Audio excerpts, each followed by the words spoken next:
கேன்வாஸில் எப்படி neck stitch பண்ணுறது அப்படின்னு பார்க்கலாம். க்ளூ சைடு உள்ளே இருக்கிற மாதிரியும் மேட் சைடு வெளில இருக்கிற மாதிரியும் வச்சு மார்ஜின் போட்டுக்கோங்க. நெக்ஸ்ட்டு உங்களோட நெக் வித் என்ன, நெக்கோட உயரம் என்ன அப்படிங்கிறதுக்கு 2 பாக்ஸ் போட்டுக்கோங்க. இந்த எக்ஸ்டர்னலாக இருக்கிற பாக்ஸ் வந்து நம்ம கட் பண்ணுறதுக்காக உங்களுக்கு பிடிச்ச ஷேப் வரைஞ்சிக்கிட்டு அதுக்கு அவுட்டர் லேயரும் 1 இன்ச்சில் வந்து நீங்கள் வரைஞ்சி கொடுத்து கட் பண்ணி எடுத்துக்கோங்க.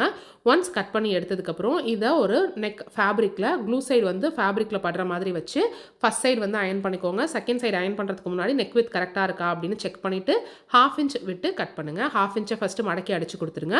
நெக்ஸ்ட்டு மெயின் ஃபேப்ரிக்கில் சென்டர் நாச் போட்டு இதுலேயும் சென்டர் நாச் போட்டு அடிச்சிடுங்க. ஸோ ஆடாமல் இருக்கும். இப்போ உங்களோட கார்னரில் கேன்வாஸோட கார்னரில் அடிச்சிட்டு வாங்க. எங்கெங்கெல்லாம் நீங்கள் ஷேப்புக்கு கார்னர் கொடுத்துருக்கீங்களோ அங்கெல்லாம் நீடில் இறக்கி ஸ்டிச் பண்ணுங்கள். நெக்ஸ்ட் ஒரு 1/4 இன்ச் கொடுத்து கட் பண்ணிவிட்டு ஃபுல்லாக சுற்றி நாச் போட்டுக்கோங்க.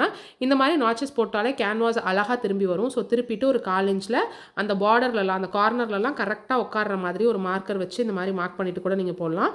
கரெக்டாக வச்சு போட்டு எடுத்துட்டிங்கன்னா அவ்வளோ. தேங்க்ஸ் ஃபார் வாட்சிங்.